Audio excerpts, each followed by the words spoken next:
Yo, what is going on, guys? It's your boy Mike, and in today's video I'm going to give you guys my version of the Thunderbolts movie based on how I would have utilized Captain America and Iron Man post Endgame. Now, if you guys haven't watched that video on my channel yet, I definitely recommend going and checking it out. This Thunderbolts movie takes place directly in line because Captain America has stepped away from the mantle and given the shield to Sam Wilson. That decision is still made in the premise of this movie. Captain America refuses to return to his young self, leaving himself still as old Cap, and hands over the shield to Sam. Steve Rogers believes that he let down the Avengers when they lost to Thanos. That is why he steps away from the superhero name Captain America and hands it over to Sam. Captain America still believes in good men, which is why he entrusts Sam with his shield. This decision prompts the government to take matters into their own hands because by that decision from Steve Rogers, it disbands the Avengers, and the Avengers are no longer a team right now. The government issues a public statement that superheroes are still a necessity for our protection, and we need a hero team. Now, just like any other government, they have an agenda that must be met. So they create the Thunderbolts, but with an underlying reason as well. We send one of our key agents in the MCU, and my version, I would still have Agent Coulson around somehow, or it could be Agent Cleary, this is his introduction, or Agent Jimmy Woo. One of these agents would go and recruit Baron Zemo from the raft to create this Thunderbolts team. The Thunderbolts would be the first step in taking action against mutants in the MCU. They form the Thunderbolts also as a cover to go out and hunt mutants. But, however, the Thunderbolts do not know that they are hunting mutants. They do not. They are simply handed assignments and they go take care of them, hunting them down, killing some of them, and bringing the others in. One of these individuals of the Thunderbolts team starts to get suspicious and wondering why the Thunderbolts are giving these assignments and hunting down these individuals. So what do? They go and recruit Jessica Jones to investigate why the government is sending the Thunderbolts out to bring in these certain individuals. Jessica Jones, of course, does her job. She gets dirty. Jessica Jones hits Matt Murdock and gets some info on why vigilantes and these certain individuals are being hunted down and prioritized and being brought in. The reason that she hits Matt and Matt gets involved is because some of these individuals that the Thunderbolts are going out and hunting are getting killed. People are getting killed, so that is why it starts to take a nationwide effect. Jessica Jones figures out that the reason these individuals are being hunted is because they are mutants. Now, a good question people always ask, well, we have heroes like Thor, we have heroes like Hulk, we have heroes like Spider-Man. Why are the mutants getting targeted, but the other heroes aren't? That's a great question. And the answer to that question is, the reason that these individuals are being targeted rather than our normal heroes is because they were not born human. They were born with a mutation.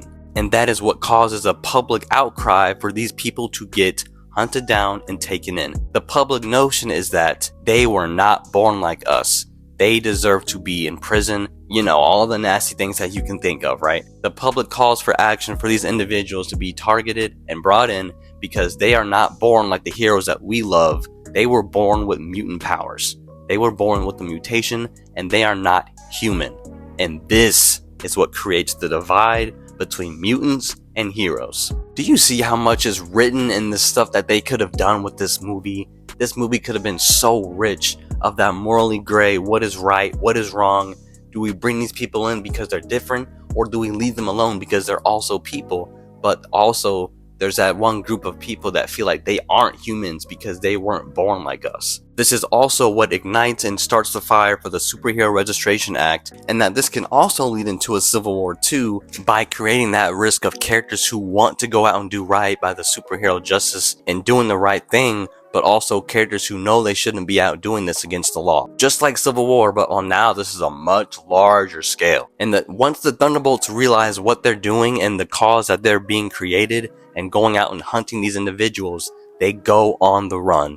And this is how we get the Dark Avengers. The Avengers who are on the run from the government because they refuse to act on the government's demands. Going out and hunting down mutants who they feel are doing good just like them, but they have to fight the government and go on the run. And it brings it back to that grounded side of the MCU, the government side. I just find this story to be so much more juicier and so much more interesting because the heroes of the Thunderbolts feel like they're doing good that finally getting the chance to step into the spotlight and feel like they get to redeem themselves, just to realize that they're being used to hunt down mutants, and once they find it out, they have to go on the run, and they're being manipulated by the government to hunt down these mutants once Jessica Jones finds out why these heroes are being hunted. And this version of the team, I would like to have more comic accurate, at least the best that we can. Your Red Hulks, your Baron Zemos, your Screaming Mimi. The X-Men won't be a thing until much further down the line. This is where the MCU can start to dabble in mentioning mutants,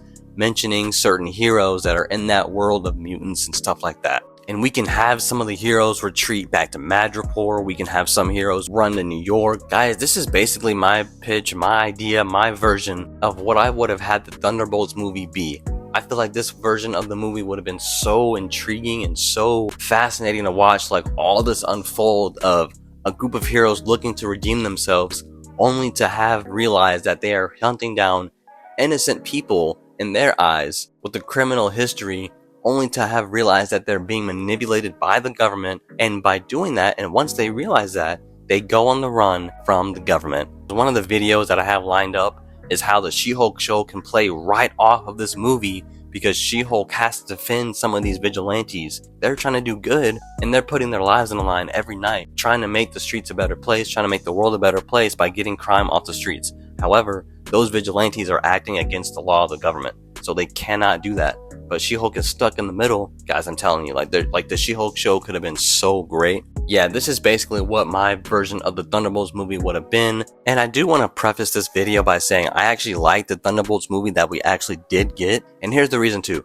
The reason that the government uses the Thunderbolts and uses superhero individuals, they can't fight water with fire. They have to fight fire with fire. Regular, task force can't fight mutant heroes. So they have to use other superpowered individuals to bring these guys in. They're going to need some way of leveling the playing field. So they hire up these criminals with the past and give them this idea that, oh, if you guys do this, then your record will be wiped and your life will be set up. No record at all. But of course, they're being manipulated by the government and they don't know that they're doing it. So what do? They go on the run. And guys, I think this movie would have been so great. You can have the action, you can have the grounded action, you can have the drama, you can have the tension, you can have the divide in characters, you can have it all. And this would have been another staple MCU grounded street level government project that we've come to love in the early MCU phases. So guys, if you enjoyed this video, go ahead and like, subscribe, and leave your comments down below what you guys liked, what you guys would have changed. Give me your theories down below. It's been your boy Mike, and you can let that beat drop.